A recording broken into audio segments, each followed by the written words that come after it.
രമേശ് പിഷാരടി നല്ലൊരു മാമാപ്പണിക്കാരൻ കൂടിയാണല്ലോ. അമ്മയിലെ വിഴുപ്പലക്കൽ പുറത്തേക്ക് വരുമ്പോൾ അതിൽ മുൻ നേതൃത്വത്തിനെതിരെ പരാതി കൊടുത്ത അൻസിബയോട് ശ്വേതാ മേനോന്റെ മാമാപ്പണി കൊട്ടേഷൻ എടുത്ത് കൺവിൻസ് ചെയ്യാൻ പോയ പിഷാരടിയുടെ പ്രവൃത്തിയെക്കുറിച്ച് അൻസിബ തന്നെ തുറന്നു പറഞ്ഞിരിക്കുകയാണ്.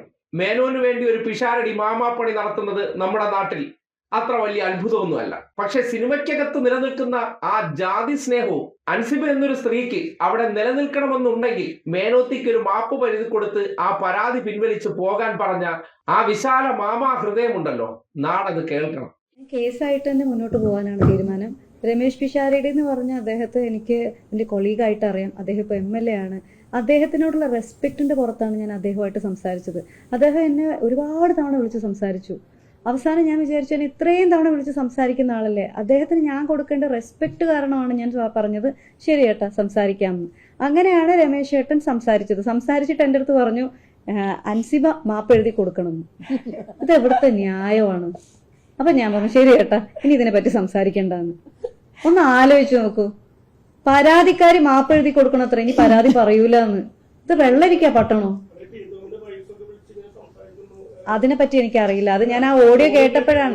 പക്ഷെ ഒരു കാര്യം ആലോചിച്ച് നോക്കൂ, വളരെ പേഴ്സണൽ ആയിട്ട് സംസാരിക്കുന്ന ഒരു ഓഡിയോ ലീക്ക് ചെയ്യാന്ന് പറയുമ്പോൾ തന്നെ ഇന്ത്യയിലെ IT ആക്ട് പ്രകാരം അത് തെറ്റാണ്. മാത്രമല്ല പൊളിറ്റിക്കൽ അജണ്ടയാണ്. അത് ഭയങ്കര പൊളിറ്റിക്കൽ അജണ്ടയാണ്. ജനപ്രതിനിധിയാകാൻ എന്തുകൊണ്ട് നല്ല യോഗ്യത.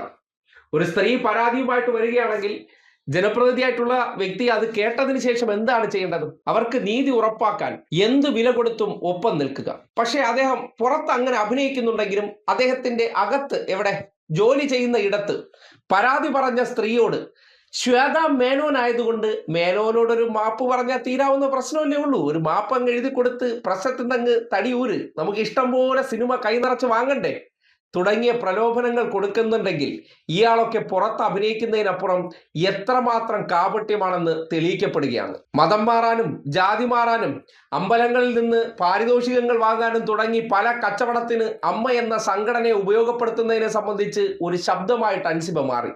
നീതികേടിനെതിരെ ശബ്ദമുയർത്തിയപ്പോൾ, അതിനെതിരെ പരാതി കൊടുത്തപ്പോൾ ആ സ്ത്രീയെ ഒറ്റപ്പെടുത്തുകയാണ്. എന്നിട്ട് പരാതി പിൻവലിപ്പിക്കാൻ വേണ്ടി രമേശ് പിഷാരടിയെ പോലുള്ള മാമമാർ ഇറങ്ങിത്തിരിച്ച് ചെയ്ത പ്രവൃത്തി എന്താണെന്ന് അൻസിബ ഈ സമൂഹത്തോട് ഉറക്കെ പറയുമ്പോൾ ചില കപട സദാചാരന്മാരുടെയൊക്കെ മുഖം മൂടിയാണ് അഴിഞ്ഞു വീഴുന്നത്.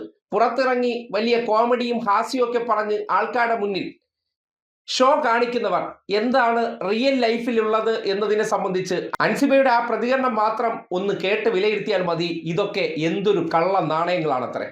ഇങ്ങനെയുള്ള കള്ള നാണയങ്ങളെയാണ് കോൺഗ്രസ് തെരഞ്ഞു പിടിച്ച് ജനപ്രതിനിധിയാക്കിയിരിക്കുന്നത്. കാര്യം ഉദ്ദേശം ജനസേവനം അല്ലല്ലോ. ഇങ്ങനത്തെ പ്രവൃത്തി കയ്യിലുള്ള വ്യക്തിക്ക് എങ്ങനെ ജനസേവനം നടത്താൻ പറ്റും? നമുക്ക് കച്ചവടങ്ങൾ കൂടുതൽ പരിപോഷിപ്പിക്കുക, ഗുണമുണ്ടാക്കുക, അമ്മ സംഘടനയുടെ തലപ്പത്താണെങ്കിൽ പോലും അത് ഉപയോഗപ്പെടുത്തി പരമാവധി ബിസിനസ് നടത്തുക എന്നുള്ളതാണ് ഇവരുടെ കാഴ്ചപ്പാട് എന്നതിന്റെ തെളിവാണ്. അതിൽ നീതി നിഷേധിക്കപ്പെട്ട സ്ത്രീക്ക് അവർ കൊടുത്ത പരാതിയിൽ കേസ് പോലും എടുക്കാതെ ഉന്നത സ്വാധീനം ഉപയോഗപ്പെടുത്തി തടസ്സപ്പെടുത്തുമ്പോൾ ആ പരാതി തീർക്കാൻ വേണ്ടി ഇങ്ങനെ ഒരു ഇടപെടൽ രമേശ് പിഷാരടി നടത്തിയിട്ടുണ്ടെങ്കിൽ ഇയാൾക്കിനി ജനപ്രതിനിധിയായിട്ടിരിക്കാൻ യോഗ്യതയുണ്ടോ? പരാതിക്കാരിയെ വിളിച്ചിട്ട് മാപ്പെഴുതി കൊടുക്കാൻ പറഞ്ഞ പിഷാരടി MLAയുടെ സ്വഭാവ രീതി എന്താണെന്ന് നാട്ടുകാർക്ക് വിലയിരുത്താനുള്ള അവസരം കൂടിയാണ് അൻസിബയുടെ ഈ തുറന്നു പറച്ചിലെന്ന് പറയേണ്ടി വരികയാണ്.